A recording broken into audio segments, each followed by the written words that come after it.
Hey guys! In this video, I'm going to show you how to add a bank account in the PhonePe app so you can start sending and receiving money directly from your bank in just a few easy steps. Make sure you watch till the end. And don't forget to subscribe for more helpful tutorials like this one.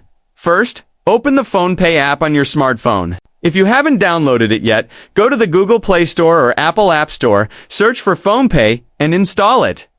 Once installed, tap the violet Pay icon to launch the app. Make sure you're logged in with your registered mobile number, the one linked to your bank account when you're on the home screen.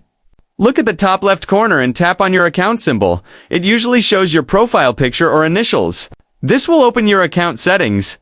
Inside that section, find and tap on the Add Bank Account option. Next. You'll see a search bar where you can type the name of your bank. Make sure you choose the same bank that's linked to your mobile number because PhonePe verifies your account using an SMS from that number. As you type, you'll see a list of matching banks. Select your correct one from the list. After that, PhonePe will automatically start verifying your bank account. You might be asked to allow access to send and read SMS. This is completely safe and necessary for verification.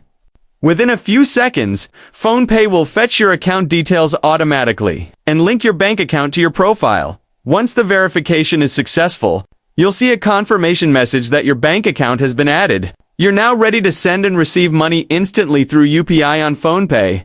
Adding your bank account also gives you access to features like checking your balance, making quick transfers, paying bills, and much more, all directly from your phone without needing to visit the bank. And that's it. Super simple. Now you know exactly how to add a bank account to your PhonePe app. If this tutorial helped you out, please give it a thumbs up. Leave a comment if you have any questions. And don't forget to subscribe to the channel for more easy tech guides and money app tips. Thanks for watching, and see you in the next video.